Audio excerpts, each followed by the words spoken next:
We are recording this meeting, so by being here, you consent to the fact that if you talk, your voice, and if you show your face on your webcam, your face could be recorded and put up on the YouTube video.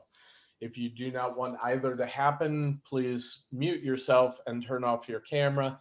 If you have any questions, feel free to put them in the chat, keeping in mind the public chat will also be published.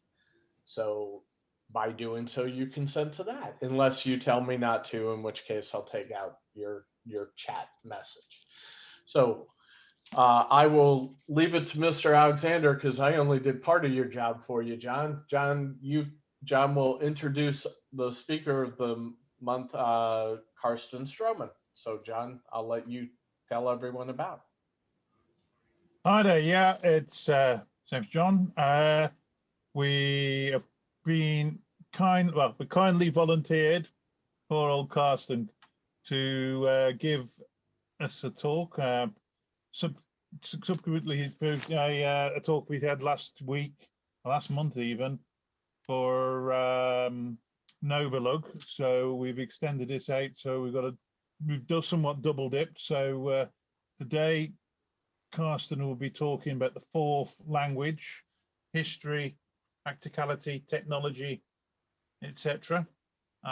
So basically, without any further ado, I'm going to basically hand over to Carsten, who will tell me that none of that was actually true, right? And hopefully we'll have a good entertaining time. So thanks so much, Carsten. Cheers. Yeah, thank you, John. Hello, everybody. My name is Carsten. I'm from Germany, and I got a little heart attack 1 hour ago when I prepared for this talk, and I found out that all my text in the notes for this talk were still in German. I thought I'd already translated that into English, so I did that quickly before this talk. But bear with me. First, the domain name I have is still an unholy mix of German and English. It's 3/Schulung, which is German for training.de. And also there might be one or more German words or like grammar in this. If you find that, please let me know in the chat or after the talk, and I will correct that.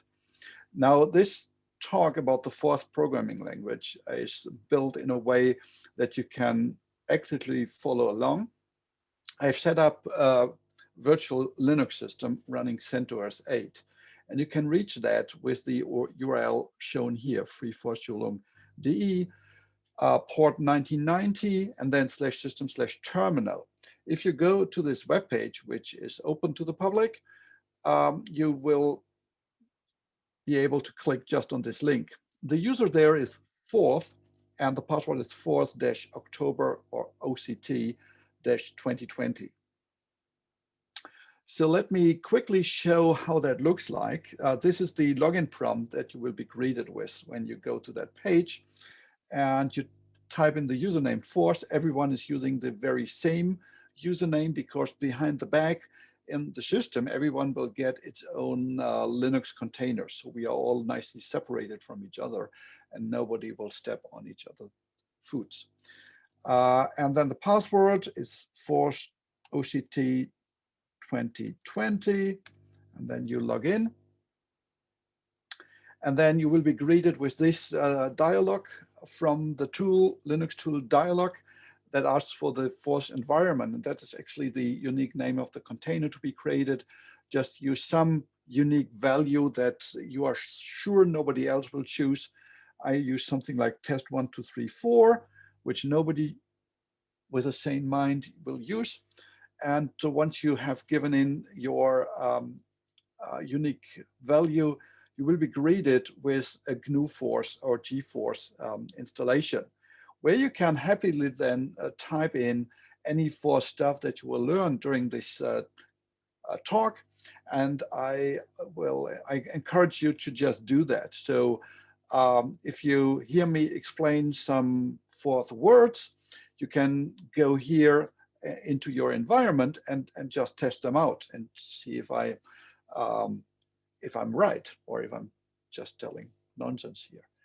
Of course, if you have your own Linux machine with Force installed, you can use that as well. My talk is tested, and I will targeting the GNU Force system, which is the most popular one on Linux, and it's available on all Linuxes in the repositories. If you have some other flavor of Force, and I come to the issue of Force flavors later on, you can use that as well, of course, but be warned that some words and some stuff might be different on your flavors than that is on the GNU Force. So back to the talk. First off, why I'm doing a talk about Force. Now, Force is not something where I earn my living with. I know people who make a good living by doing Force programming. I know a couple of ones in the UK, and they are very nice people, and I'm very happy if I can meet them again after this current situation. But I'm not that person who makes a living from Force. I make a living by doing trainings, mostly Linux trainings, DNS and IPv6, but I do Force programming as a recreational thing. So it's something that I use to relax. So I'm a strange person. So let's start in what is Force, or why do I use Force? So first, Force is interactive. It's not technically a compiled only language like C or Rust or Java. It's an interactive language. It's still compiled because if you start compiling words into Force, it still compiles into native code or some kind of bytecode. But you have an interactive environment where you can just type in Force commands and you get the results directly on the screen, which is nice because it facilitates interactive development. So you can piece by piece build your program and directly test it out. You don't need to write code, compile, test, and go back to the editor. Instead, you can just type and test, and by that you build your program. Force is also very lightweight. A full Force development environment fits into 10K, 10 kilobyte, that is. So you can cram the Force system and the whole development environment, that is the compiler, the editor, the interactive environment, into 10K of, for example, in an Arduino or in a RISC-V CPU microcontroller, or even on an old 1970s home computer like the Apple I or Apple II. It just works perfectly there, but it scales also up to very large machines. And it's always the same kind of Force. So whatever you have learned, you can apply that to very small machines and also very large machines. So it is very scalable in that aspect. And also because it's lightweight, it's also very energy efficient. So you can find Force in commercial applications where it is important that the commercial application will work like 10 years with one battery charge, because it's like a probe that sits on the ground of the ocean, and it measures the pressure of the water to measure the height of the waves.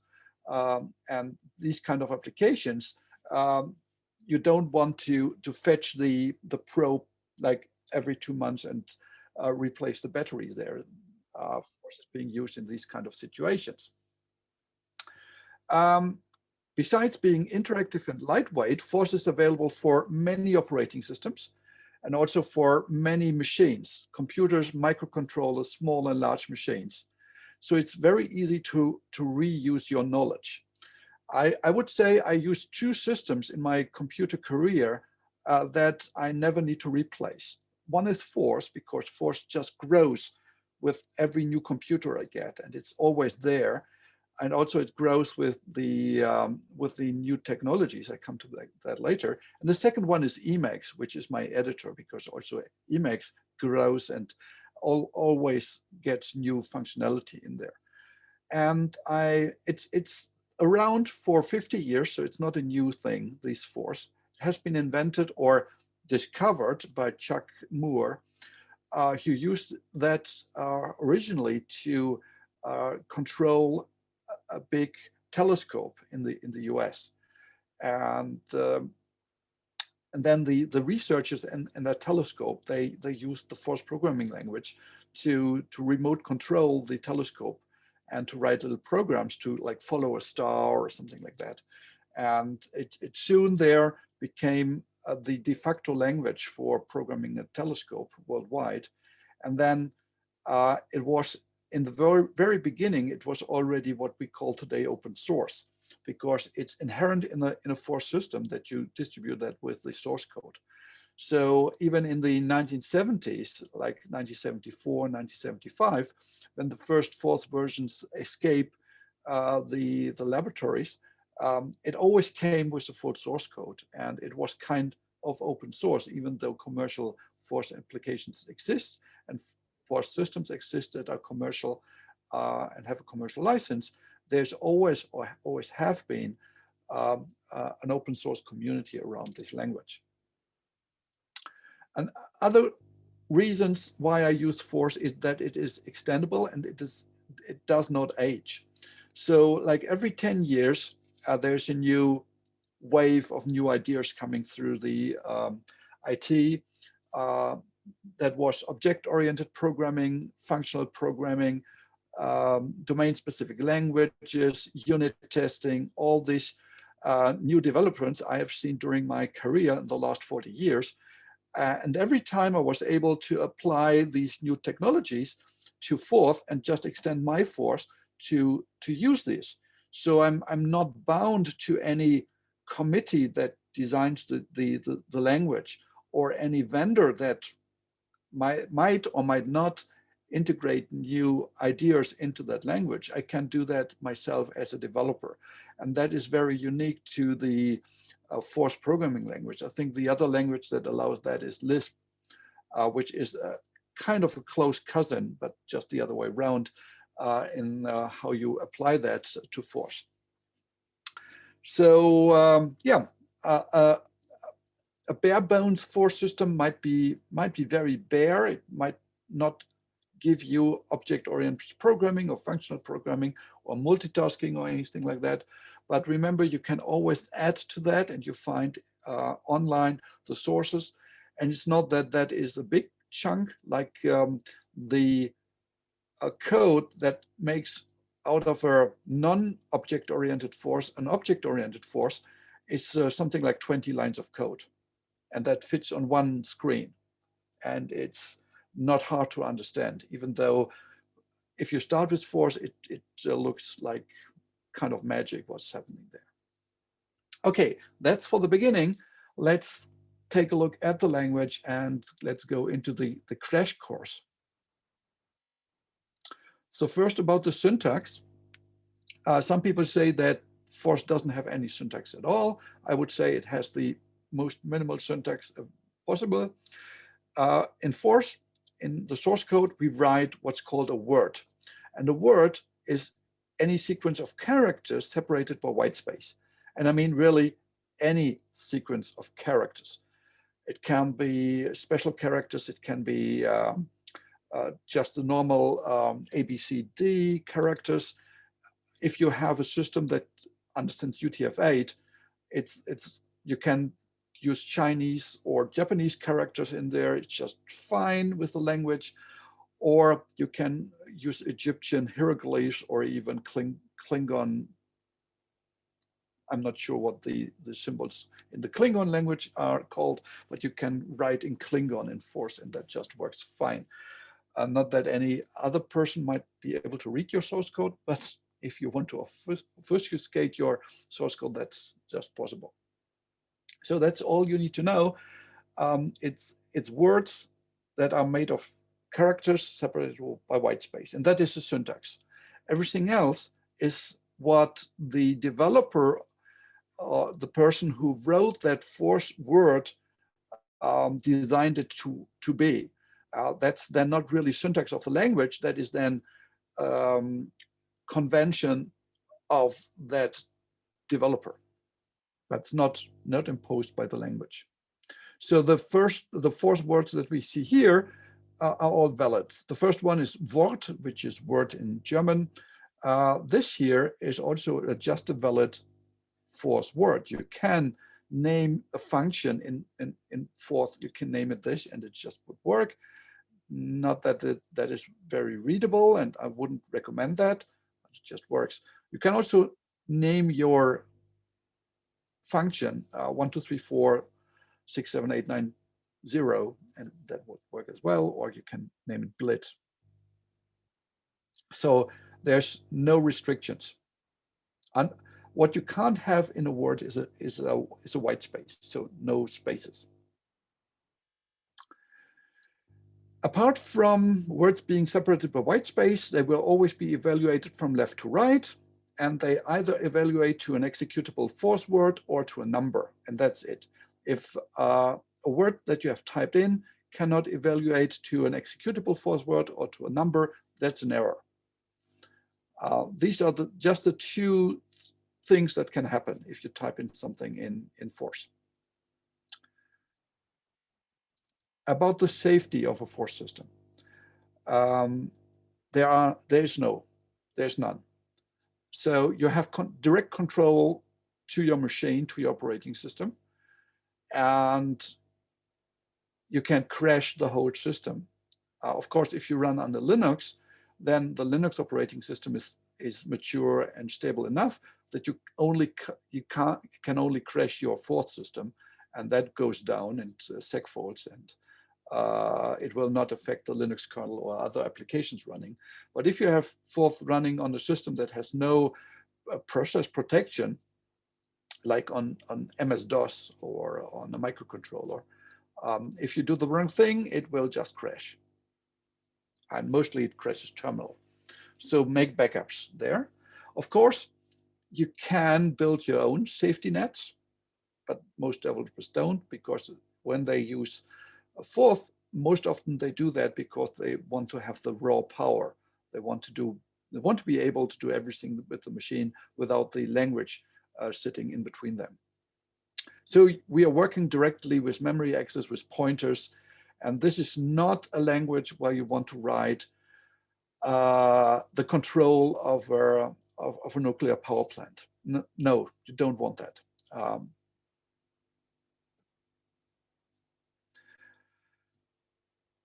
That's so. So it's the ultimative expandable programming environment. No rules, no syntax, full control about the language and the system. One defining element of Force is the use of the stack.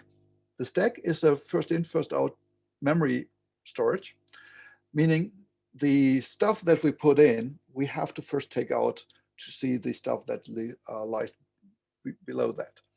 And all the parameters that are given to functions in Force, the function in Force is called a word, we first place them on the stack, then we call the function. The function does its magic with the input parameters, then it might have some output parameters, and it puts the output values on the stack as well for other words to take and consume. So in this example here, 1, 2, 3, we place 2 values on the stack, and then the little force words .s for print stack will print the content of the stack. Let me show you that one here in the terminal. If I do 1, 2, 3, enter, it responds with a green OK and the number 3, telling me that I have 3 elements on the stack, and a .s will print them out. The pointy brackets tell me again the number of elements on the stack, and 1, 2, 3 are the elements. With the number 3, the rightmost is the top of stack. That is the one that is on the top. And if I want to access part of the stack, that would be the first value to be returned from the stack.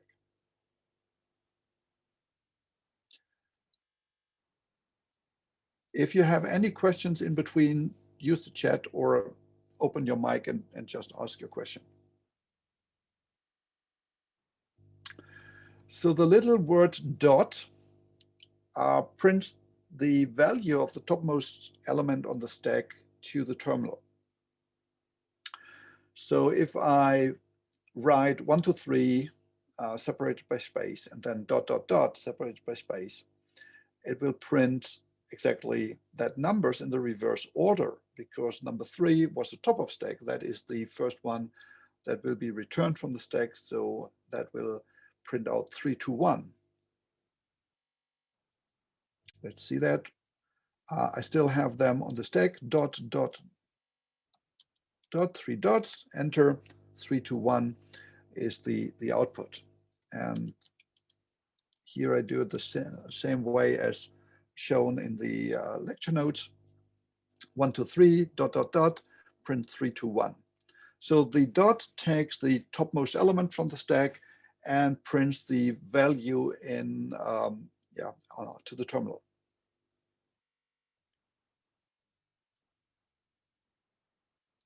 So we have the usual arithmetic operators like a plus, a minus, an asterisk for multiplication, the forward slash for division, and mod for doing division without for the remainder of a division.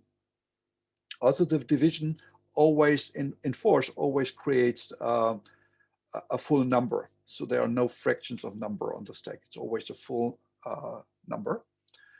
And what's special about force is that it's using postfix arithmetics. So we first place the arguments to the arithmetic operation on the stack, and then we have the operator at the end as last. So in order to add 2 to number 2, we write 2, 2 plus, and then dot to print out the result. And 2 minus, 2, 1 minus actually calculates 1 minus 2. So we have 2 on the stack, we place 1 on the stack, the minus then subtracts the top of the stack from the second of the stack, and then places the result back to the stack, and dot prints out the top of the stack. And 7, 3 mod will divide 7 by 3 and will print out, or will put the remainder, we'll put that on the stack and the dot will print that out. Quickly test that here.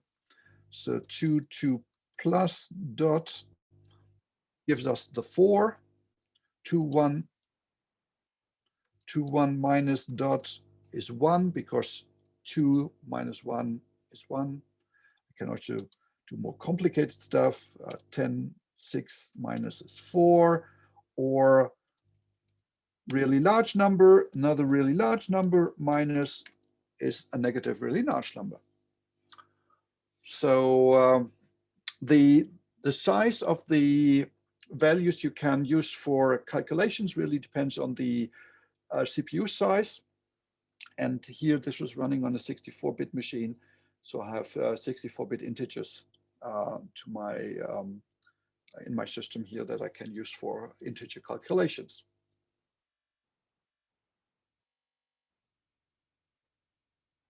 So because we are using postfix arithmetics, there's no need for parentheses. Because the evaluation order is always clear from the order of the words. It's a big plus of the force system. It takes a little time to get used to as a developer if you are used to infix notation to use this postfix, but it makes the force system much simpler internally and it's closer to the machine. So the next 2 calculations, I would invite you to try to calculate the results first in your head. So first a 3, 4 plus 5 multiplication dot. What's the result there? And if you like, post that to the chat.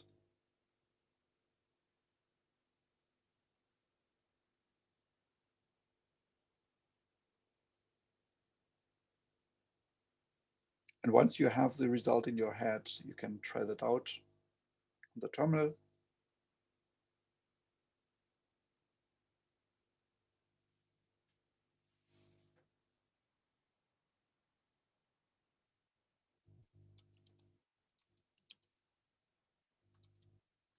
So what's happening here is we put the number 3 on the stack, the number 4 on the stack. We add both together, so the result is 7. Then we put the 5 on the stack, so we have 7 and 5 on the stack. And then we have multiplication, so we have 7 times 5, which is 35. And that's what Force has calculated here. And the next one is the same numbers and the same arithmetic operators, but the different order. It's 3, 4, 5 asterisk plus. So what is the result of that calculation? Try to calculate that in your head.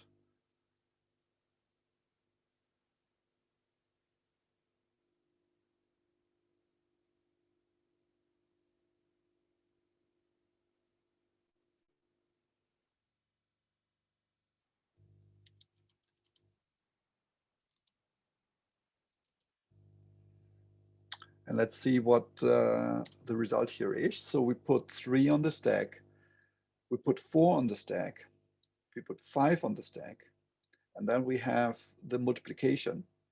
And the multiplication works always on, as all the arithmetic operators work on the top stack values. So the top stack values are 4 and 5. So we multiply 4 by 5, and that is 20. And then we have 20 and the number 3 on the stack. And then we have the plus for addition. And that then adds the number 3 to 20. So the result should be 23.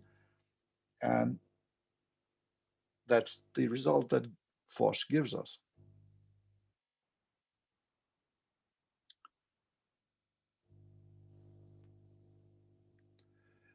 So from time to time, if we read Force source code, we find parentheses. And first, if you come from any other programming language such as C or Pascal or Java or Python, this looks like the parameters that are given to a function. And that's not completely wrong, except that the parameters are not really used by the Force programming language, but the parentheses are just comments. They are ignored by the parser and by the language.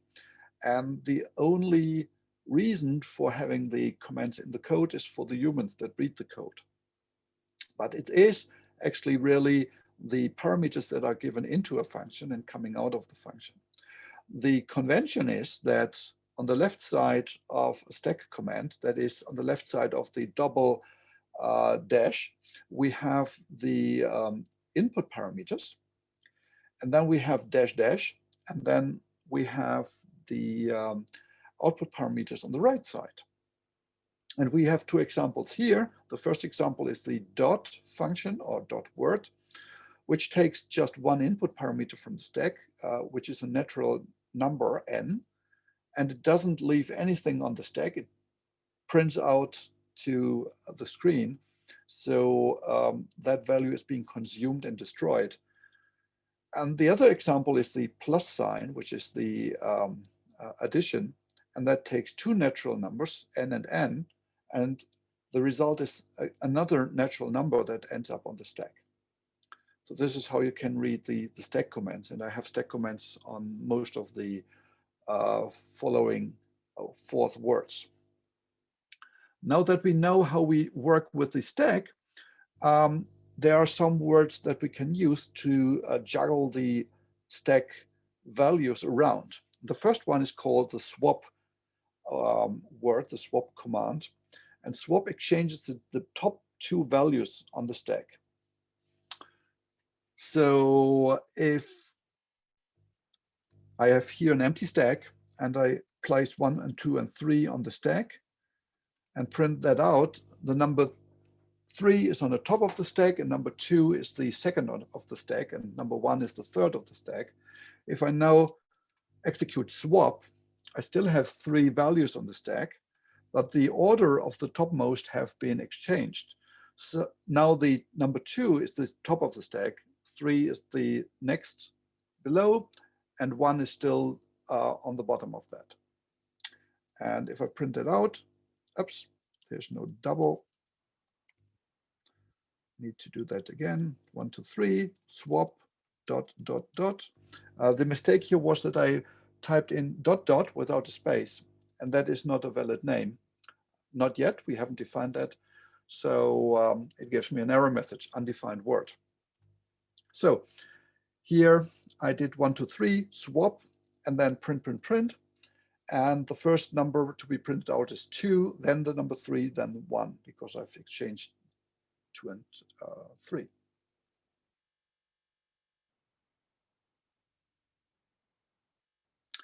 The next word is dup, which creates a copy or a duplicate of the topmost stack entry. So it takes an X as the top of stack and it leaves 2 X's.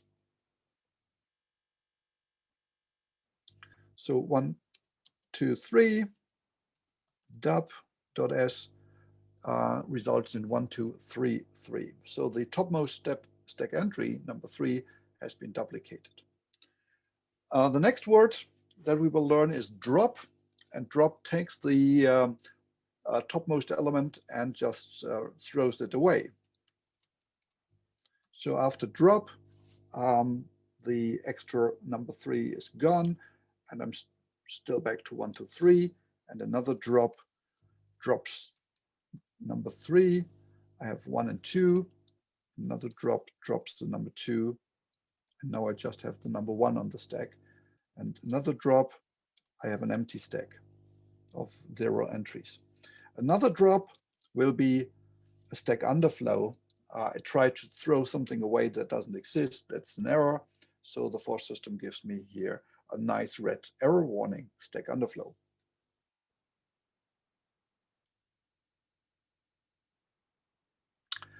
The next one is the over, and over creates a copy of the second stack element. So it's like dup, just that it doesn't duplicate the top of stack, it duplicates the second of stack and places the copy on the top of the stack. Another example here. Let me clean the screen. 1, 2, 3, over.s. And the result is 1, 2, 3, 2. So the over took the second of stack, which was 2, made a copy and placed that copy on the top of stack, pushing down all the existing values. So now 3 is the second of stack, 2 is top of stack, and also the third of stack.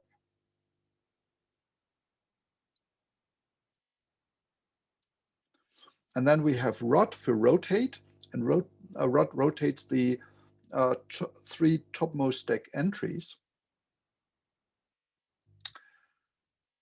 Let me drop the topmost so that we still have 1, 2, 3. 1 times rot gives me 2, 3, 1. So it took the number 1, which was the third of stack, and moved that to the top of stack and pushed all the others down. Another rot takes the number 2, put that on top of stack, and another rot creates the original order again. And there's also the minus rot, which just works the other way around. Minus rot takes the top of stack and places that on the third slot in the stack and pushes the other values up. Minus rot. And always 3 times rot or 3 times minus rot is non-operation, just creates the same situation as before.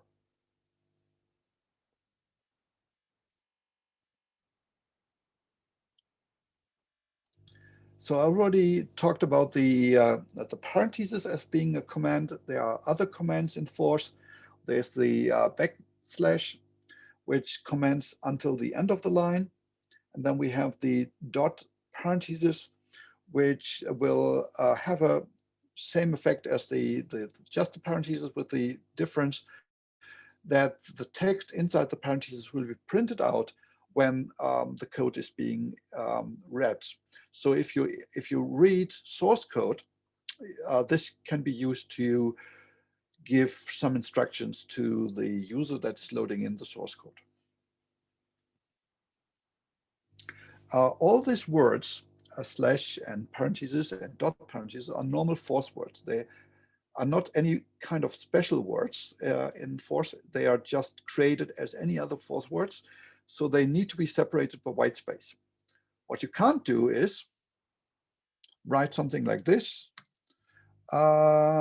This is a command, because force will complain that opening parentheses this is not a word that it knows of. So it says undefined word, opening parentheses this. What works is something like this. So you have to have white space between the opening parentheses and the closing and the first entry of your command. That's very important. The same with this type of command. This works. And this does not work because backslash this is not a known word in Forth. The reason here is because the commands are not syntax, they are executable words. And actually they alter the interpreter or the compiler while they are being executed.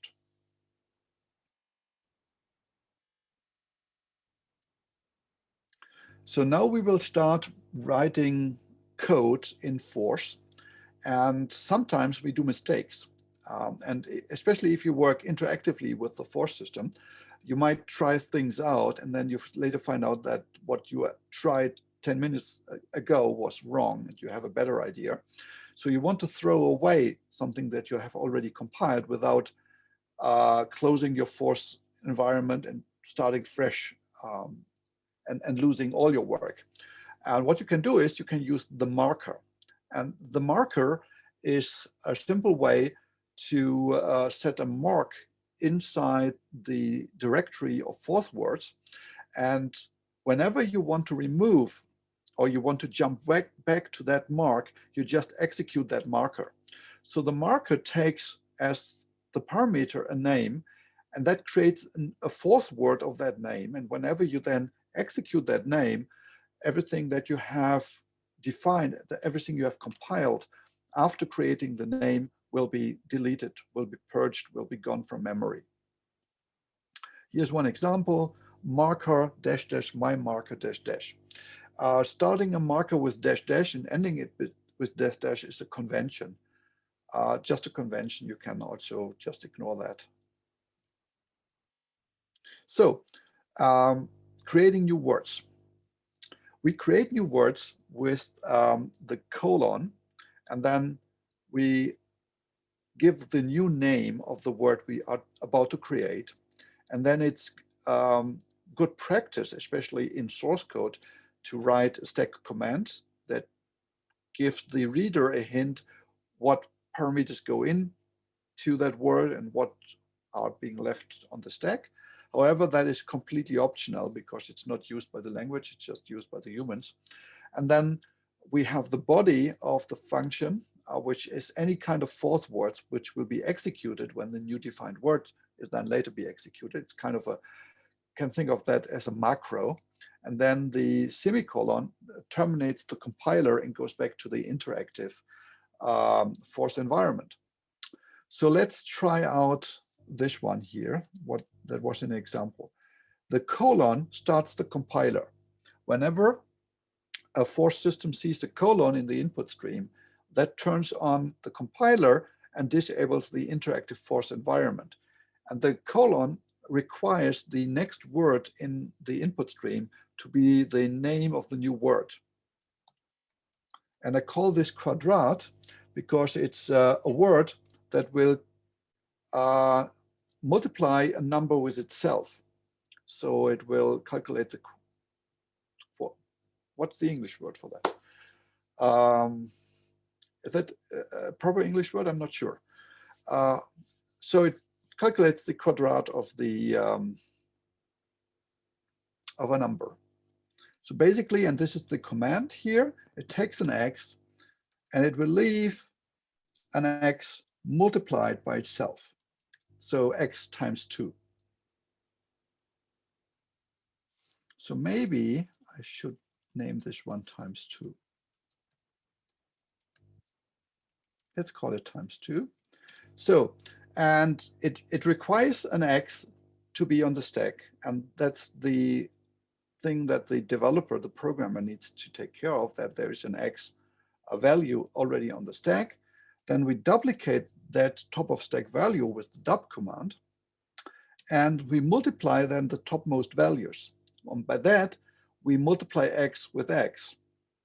And then we terminate the compiler and switch back to the interactive mode again. And if we didn't make any, a square, thank you. Yes.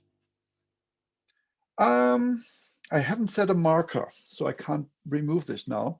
But yeah, I just can create another word that has just the same body that does dub star semicolon, and that's a square.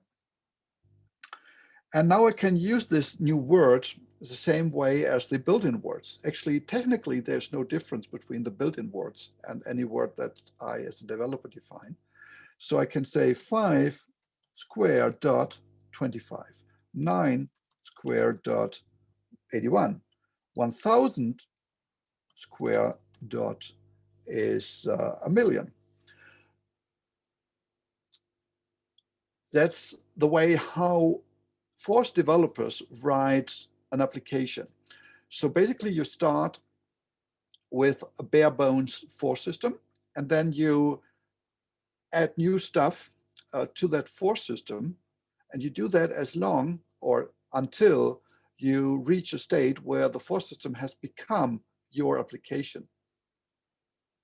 So that's different from other compiled languages, such as Rust or Java or anything like that, or C or C++, where you have a compiler and a source code, and you feed the source code in the compiler, and the compiler spits out the application, the binary. That's not the case with Force. With Force, you load your Force system. You make changes to the Force system, and you do that iteratively until you have your new application. It's maybe similar to Smalltalk. And here's a question: how can you show the meaning of the new word? So not all Force systems, but some have a decompiler in there, especially microcontroller Force systems, because they are resource constrained by the memory of the microcontroller. They don't have a decompiler, but the Linux version here has a decompiler. So if I do C square, it tells me that square is dub star. So it turns the binary code back into source code for me to inspect. And that is the reason why Force has always been open source, because it's so easy from going from binary to source code again and going then from source code to binary. If you have a Force system, you have the source code of that system, because we can also inspect a dup. Now, for performance reason, dub is not coded in Force. Dub is coded in assembly language, and this is the assembly language of dub for 64 Intel based architecture. If I do the same on a PowerPC, I would see the PowerPC assembly, or if I do that on a MIPS machine, I would see the MIPS assembly language. And yes, you can also write your own Force words in assembly language directly in the Force system if you like to. You don't start with the colon, you start with the word code, like you see here, code, dub, and then you write down the assembly instructions, and Force will, or some Force systems have a built-in assembler.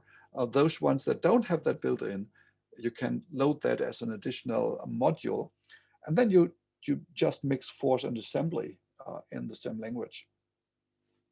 And the same way, you can also mix other languages. Like a colleague of mine has written a C compiler in Force, and with that you can just happily mix C and Force in the source code. And whenever the force system encounters something that looks like the C language, it will then start interpreting C and compiling C.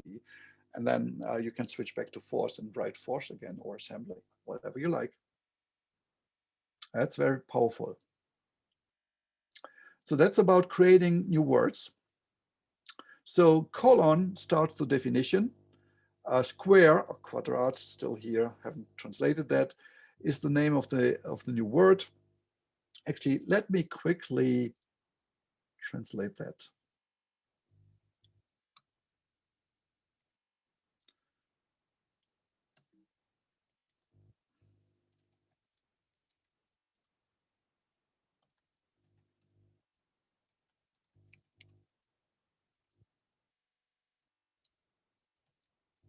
So let's reload. Now it's square. Everywhere. The power of Emacs.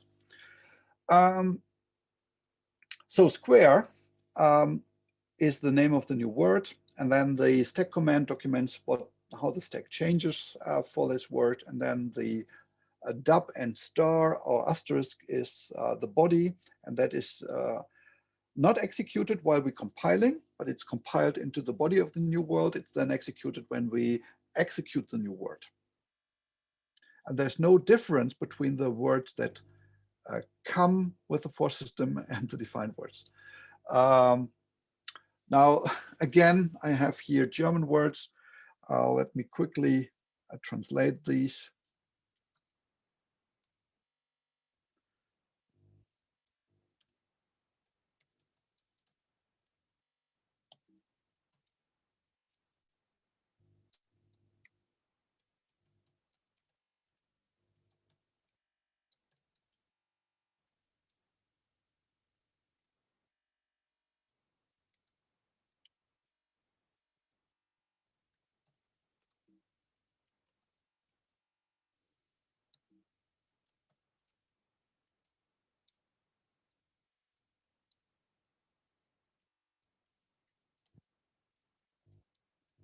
So zu dritten is times 3.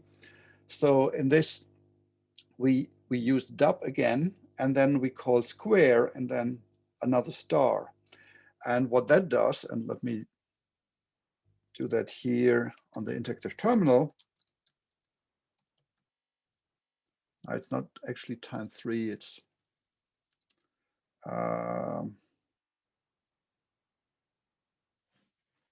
I'm missing the English word for that. If you multiply a number 3 times. It's the power of, to the power of. To the power of, thank you. So It's easier in German. So to the power of 3, we use then dub square star semicolon. Now I've not used any stack commands here because they are optional. They are only for the humans. And now if I use number 5 and then to the power of 3 dot, that is 125, because it calculates first 5 times 5. It's 25 times 5 is 125. And we could even do that to the power of 4.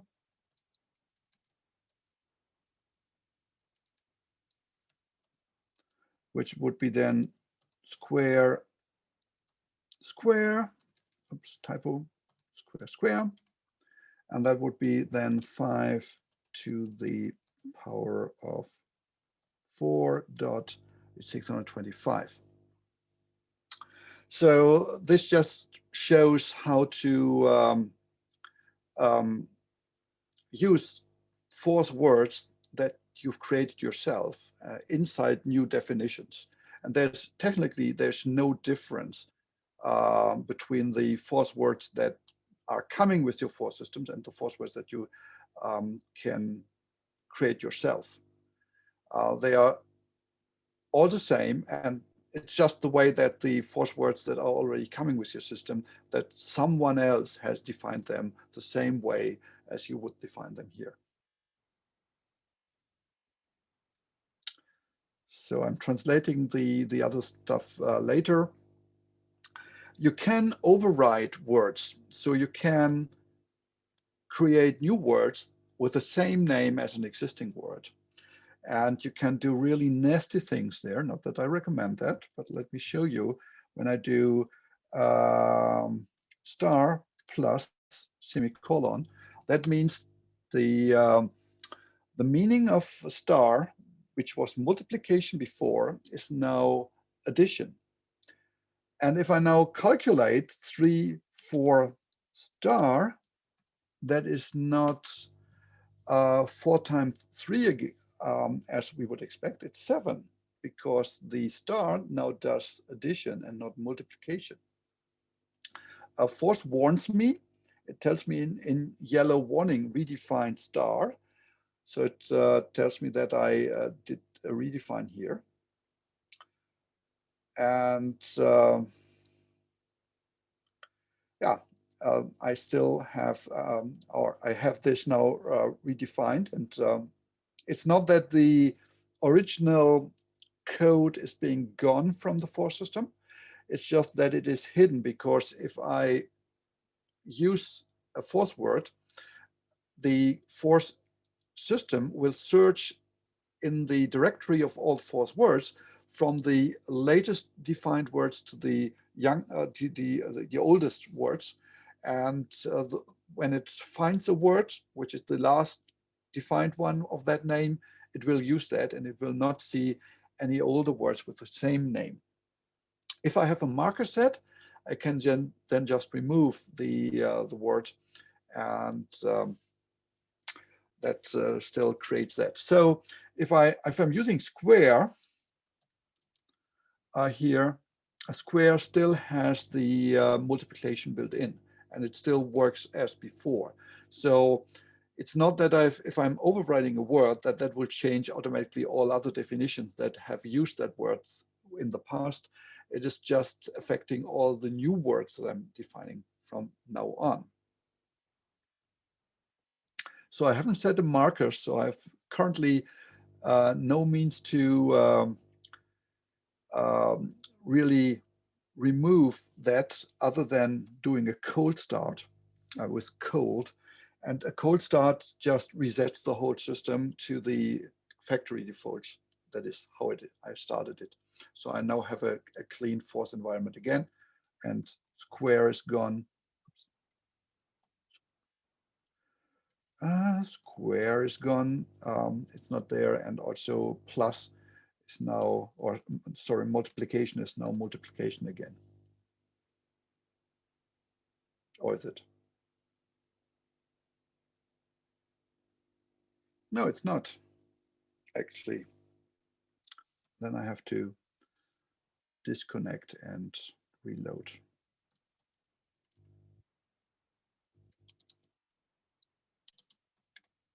This is what I'm expecting. So 3 times 4 is 12 and not 7. Okay. The rules of math are valid again. The force word words lists all the words that are available in the force system, and for GNU Force on Linux, that is a very long list of many, many hundreds words. I think up to 1,000 words, that is, because it has all these words that work with the Linux system in there. If you have a force on a microcontroller, that's much less. It's probably a page, a terminal page full of words that you can use, and you start then extending from that. Working with GNU Force can be intimidating at first, because it has such a high number of words, but just ignore that. At the beginning, you don't need that all. You can just stick with the standard word set that you find in the textbooks.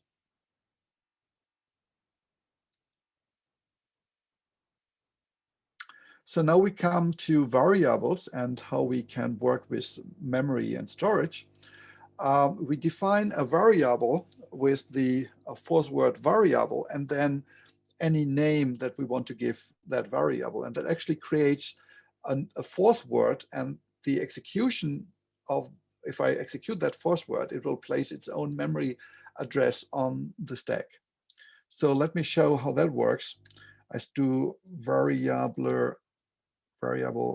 memory location, and memory location is the name of the variable. And I'm now switching into the hexadecimal mode. So everything from now on that will print it on the screen will be not in decimal, but will be in hexadecimal, because we will see memory locations. And that's easier to grasp in hexadecimal mode. And if I now execute memory location and print that out, oops, memory. And if I print that out, that is actually the memory location in memory in my Linux system where this variable is located. And a variable can always store one cell, and one cell is kind of the integer value of force. It's in a 64-bit machine, it's one 64-bit value. So what can I do with that variable that gives me the address? I can store data there. So I can take a value, maybe 200, and I can get the memory location with the name memory location. And then I use the fourth word store, which is the exclamation mark. And that fourth word will take an address from the stack and a value on as a second on the stack. And it will then store that value inside the memory location. So after this command, my stack is empty. So the 200 is gone, and also the memory location is gone. And at that memory location, the value 200 has been stored in actually hexadecimal, because I'm still in the hexadecimal mode. So it's a hexadecimal 200, not decimal 200. And I can fetch that again. I can read that again from memory. I again need the memory location. And then I use the fourth word fetch, which is the @ sign. And that will take from the stack a pointer address. So the address of the memory location of the variable. I'll read that and put that on the stack, and the dot command will print it out. And yep, the 200 is still there. So this has read the 200 from the memory location. So this was the memory location. I can also just take that memory location, type that in. This is now on the stack. We have on the stack one memory location. I do a fetch, and now the memory location is gone, and the value from that memory location has been read from memory and has been stored on the stack. And then I can work with that, like print that out. And then the stack is empty again. The store and read commands, the exclamation mark and the @ sign, are not restricted to variables. They work with any memory location. So if you are on a machine where you have direct access to the hardware and you know the memory locations of memory mapped hardware, you can directly interact with that hardware from the interactive mode. So maybe if on hexadecimal 100, there's some kind of hardware there, you can just fetch the value there. On Linux, I will get an invalid memory address, because on modern operating systems, I can't just access any memory because there is a memory protection in the system. I can only access the memory from my system, from my process, not from the whole system.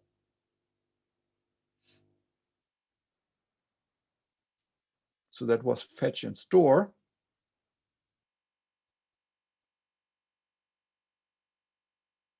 So the fetch and store, and also plus store, they work with variables or with any memory location, and think of pointers in the C language or peek and poke in BASIC. And of course, we have control structures. We have something like if then else. And here's a simple application of a control structure. Let me show that in action. It's the ABS word, which I write out as absolute. And that takes a number,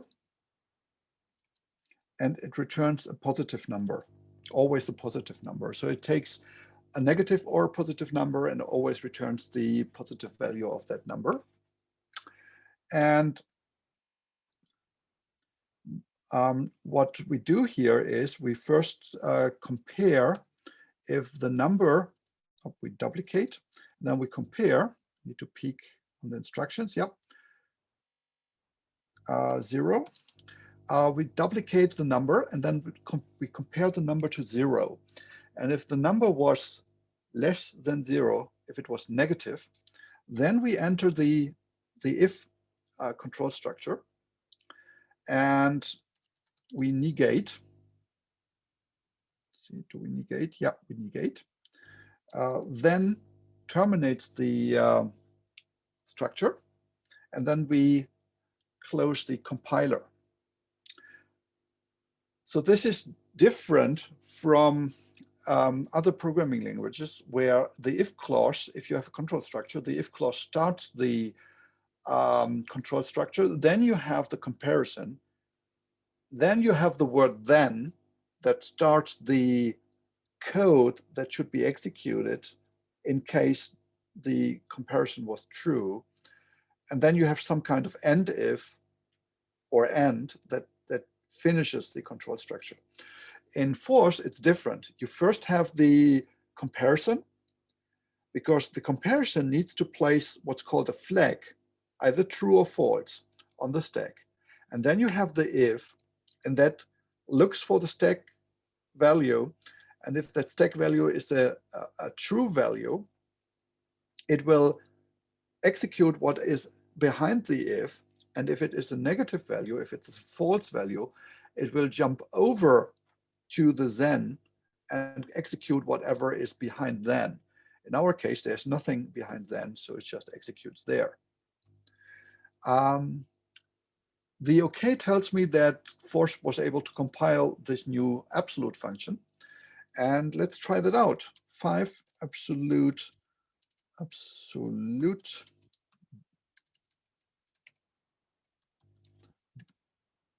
S. T is missing. So 5 absolute dot is 5 minus 5 is also a 5. So this code, if we put in a positive number, it does actually nothing. It just compares and then it figures out that it's already positive. We don't need to do anything. And if it is negative, it calls the force word negate, and negate just changes the sign from negative to positive.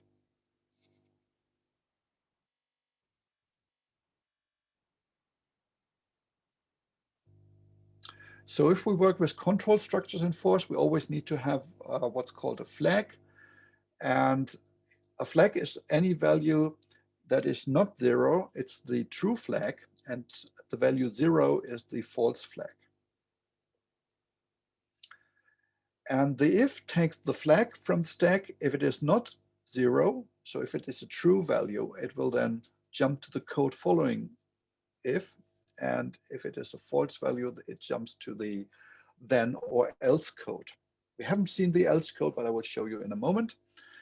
And I have a typo there, compares. So the smaller then compares the two topmost stack elements and produces a flag. So 1, 2, smaller s. Let's try that out. 1, 2, smaller gives a -1, and the -1 is a true value because that's not 0. Just the 0 is the false value. So this says that a 1 is smaller than the 2. of course. 2, 1, smaller is 0 because that's false.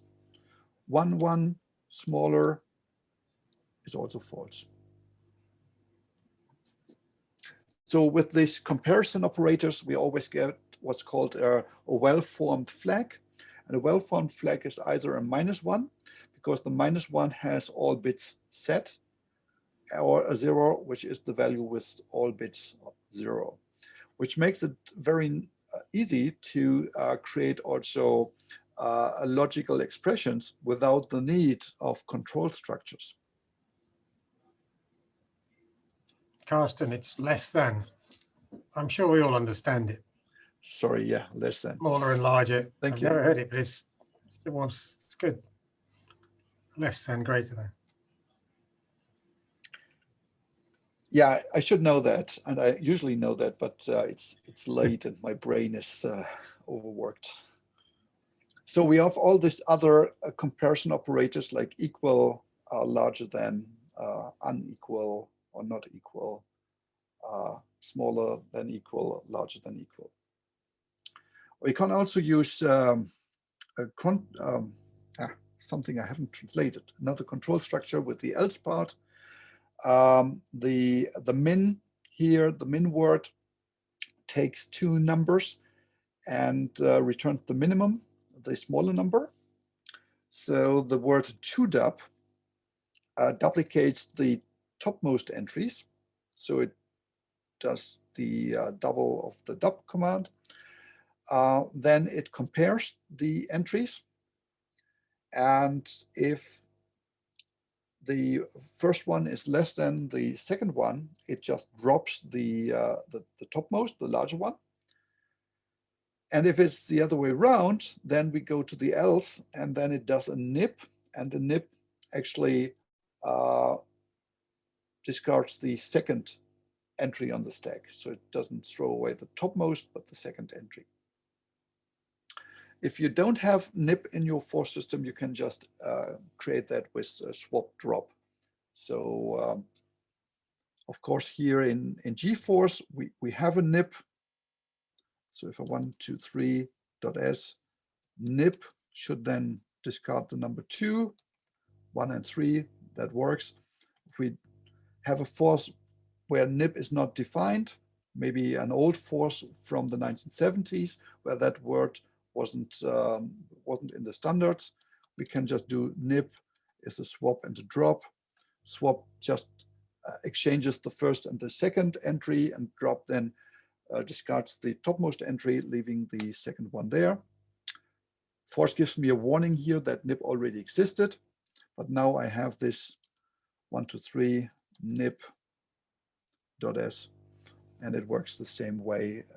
It discarded the number 2.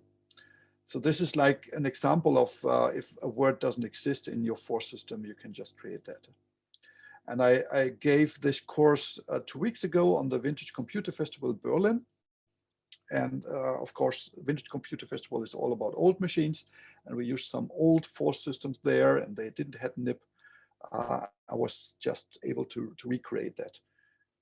And that is another nice aspect of force, that you will never come to a point where your force system is blocking you because it doesn't support any of the newer stuff, because you can always recreate the newer stuff yourself. It's a little bit work, but it's always possible, and usually it's not too hard to do.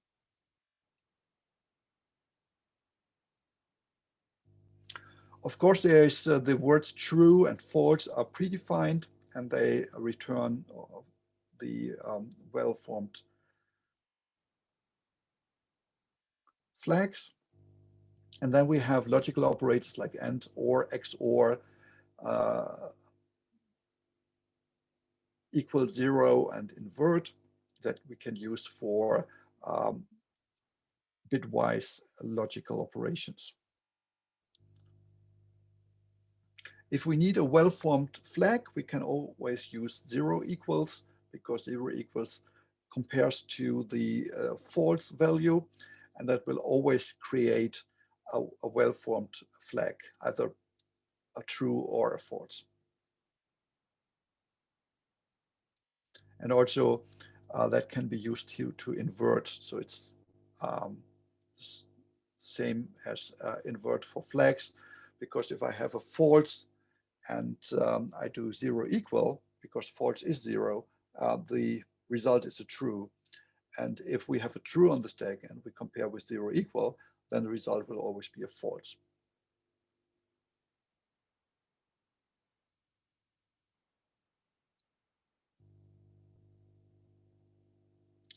So because of this property that the true has all bits set and the false has no bits set, we can use this as well to prevent the use of if. So here in this example, in the first example, we have a word foo that tests if the word that comes in, the parameter that comes in is 0. And if it is 0, it puts 14 on the stack as it leaves 0 on the stack. And that could be just abbreviated to 0 equals 14 and, because the 0 equal will compare to 0. And if it is 0, then the flag will be all bits set. And then we put the 14 on the stack, and then we do a bitwise AND. And if we do a bitwise AND with all bits set, the value will not change. It will still be 14. If 0 equals is false, it will put a 0 on the stack. And if we do a bitwise AND with a number and 0, the result will always be 0. So that is then the same result as the previous. And then we have loops. And here we have an endless loop. An endless loop, we start with begin. And this loop will start with the number 0 on the stack. We put that on the stack before the begin. It then duplicates whatever is on the stack and prints it out. And then it increments the stack value by 1. And the again jumps back to begin. So it is a counting loop that prints the loop number all the time. And it will never terminate because it's an endless loop. Of course, most of the time we want to have loops with some termination built in. So we have while loops, we have also until loops. This is the while loop. And the while loop starts with the word begin, and then we have any fourth code that produces a well-formed flag. So here we have an over 0 greater than, and that produces the flag, the greater than, 0 greater than produces the flag. And then the while consumes the flag. And as long as the flag is true, it will go into the body of the loop, which does increment the stack value, does a swap, divide by 2, swap back, and repeat. And the repeat jumps back to the begin. After begin, it calculates a new flag again, and then it either branches to the code of the body or branches out to the nib, depending on the flag that is being calculated. Yep. And then we have the question do, which is just a counting loop that takes the 2 values from the stack, the end value and the begin value, and it executes the code between question do and the loop from n1 to n2 times. And if we need a loop counter, we can place that on the stack with the fourth word I. And remember, I here again is not any special words or any special syntax. It's just a normal fourth word that just grabs the counter from memory and puts it on the stack. And this calculates the factorial of a number. And let me quickly just paste this in.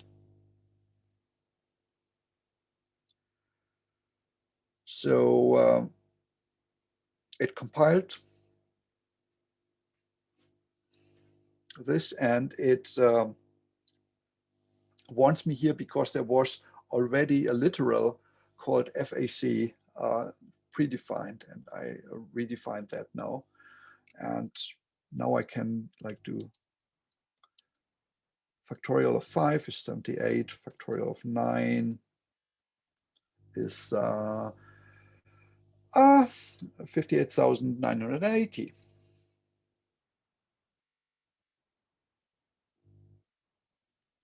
So this is how we do loops in Force.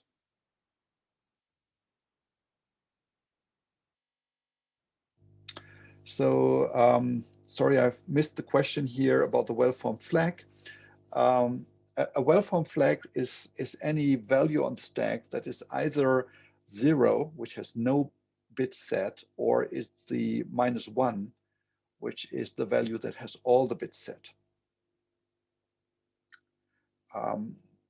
There's also a non-well-formed flag, which is any other value that is true, but it has not all the bits set to 1. So sometimes we want to communicate with the outside world. We want our application to do something meaningful. With the word emit, we can print an ASCII or UTF-8 character on the screen. So we can write 97 emit, which is the ASCII value for an uppercase A. We can also write char A emit. The word char reads the next character from the input stream and puts the ASCII value on the stack, and then emit takes the ASCII value and prints back the character. With that, we can create all kinds of Force words that prints out text. Of course, there are a couple of words to print out strings already available, like you can do something like this, hello world. Dot quote is the print command. And it's important that we have a space between dot quote and then the text, because dot quote is a Force word. And for the Force system to recognize that as a Force word, it needs to be separated by spaces. And then as the input parameter, we have the text, hello world, and the last quote is just the end marker for the text string. And then the semicolon terminates the compiler and switches back to interactive mode again. And now I have a new word called hello world. And I can execute that. And if I execute that, it prints out hello world. I can decompile that, hello world. And now this looks a little bit different. It tells me hello world is a memory address and a B and a type command. So what is that? That memory address is actually the memory address where the string has been stored. I can use that memory address and then some counter and use dump, and that will print out the memory, 100 bytes, hexadecimal bytes from that memory address. And we see that memory here that has the string hello world or hello world in there. And then the rest is just 0. It's unused memory in the Force system. And the B, actually the B is the length of the string. Hello world or hello world is 11 characters long. So that's hexadecimal B. And type is the primitive print command of Force. It takes the length and a memory location, and then it prints the bytes at the memory location for the given length in ASCII.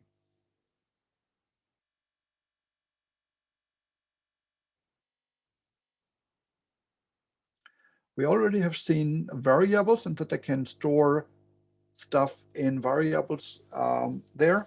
Sometimes we need more space than just like an integer. and we can allocate more space with the force word allot for allocate. And here we do that in addition to creating a variable. And the reason here is that if we first create a variable and then allocate more space, then the space will be directly following that defined variable, and we will have a symbolic name for that memory location and for that chunk of memory that we have allocated there. So this actually will reserve 21 cells of for storing integer values in the memory. It's 20 from allot and 1 from the command variable. And then we can use address calculation or pointer arithmetics to work inside that, that memory.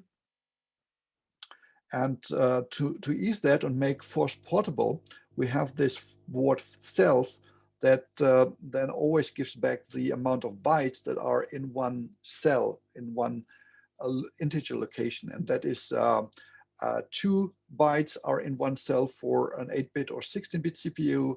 It's 4 bytes in a 32-bit, and it's 8 bytes in a 64-bit CPU. And let me show how that works.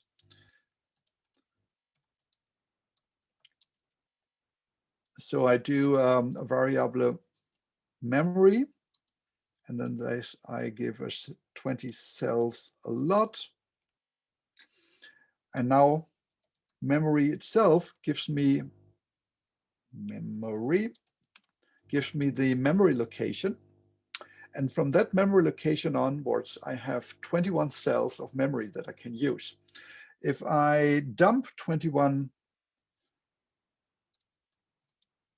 memory cells, memory 21 dump, that is the memory location, and it's nicely initialized to 0 from my for system here.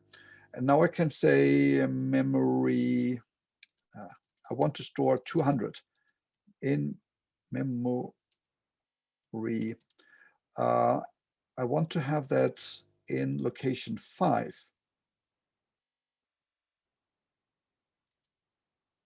So I calculate 5 cells and add that to the pointer of memory and store then the 200 in that location. And if I dump the memory again, I should now see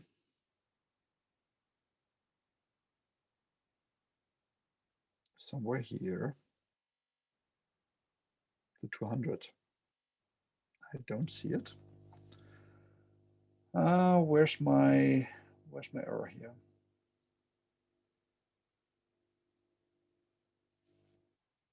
Something wrong.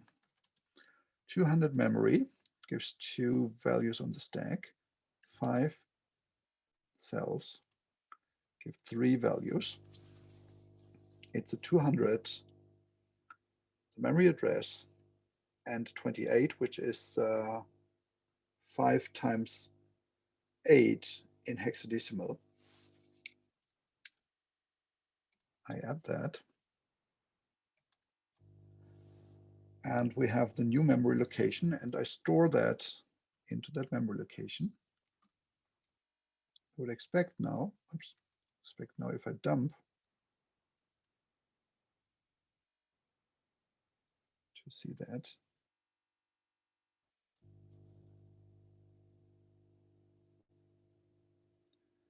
It seems too late for me. I don't see the 200 in there. Should be visible somewhere there. Ah, no. So it's the address is D0, and I'm just not dumping enough. It's here. So 200 is, we see that here in the memory address that I highlighted. And I can now fetch the same memory again if I do memory 5 cells plus fetch, print, I get the 200 back. So memory places the pointer to the reserved memory, 5 cells calculates the index, and then fetches the 200 at that location. If I fetch the location number 4, it's a 0 because I haven't stored anything in that location. So I'm almost done with my little force course here. With the tick command, I can get what's called an execution token of a word. And with that, I can create vectorization, and I can use code as data. So I can do things that the Lisp people do. I can treat code as data, store code as data, and execute data as code. And of course, there are commands to talk to the operating system, like executing a shell, or setting the default directory with setdir, or even create a word that starts an editor. Like this little snippet here creates a new word called VI. So what this does is the colon starts the compiler. VI is the new word. S quote stores a string, and the string is the string VI. And system gives that string to a system operation shell, which is then being executed. And if I now call VI, I'm in the VI editor inside my Linux, and I can do whatever people do in VI, edit source code, force source code maybe. And if I leave the editor, I'm back in my force system again. And of course, that works with Emacs and Nano and whatever editor you like.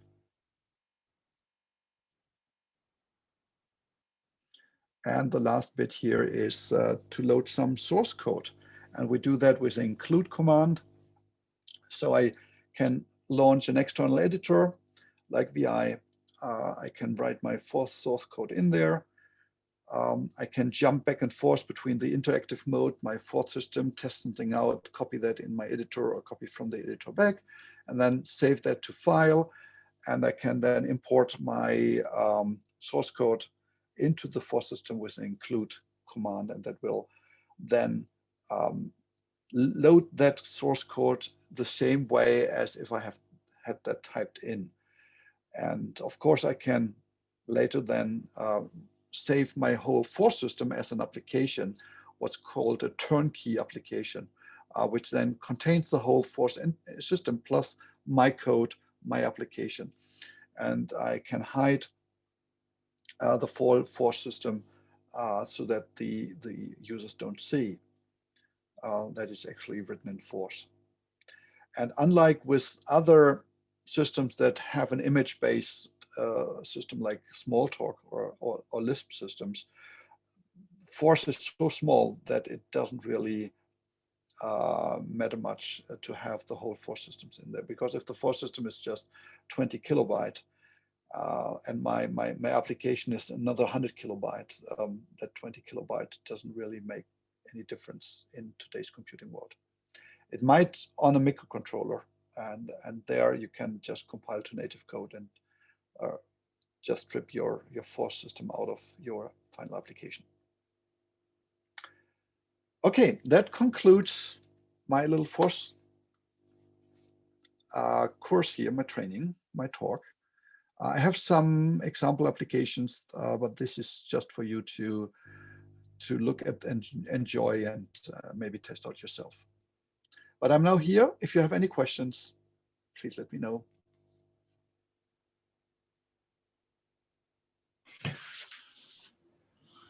All righty. So thank you for that.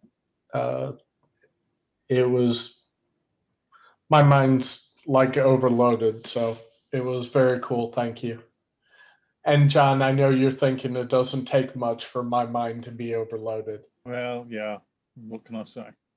So I am going to go ahead and stop the recording now, so anyone who wants to not be on video will not be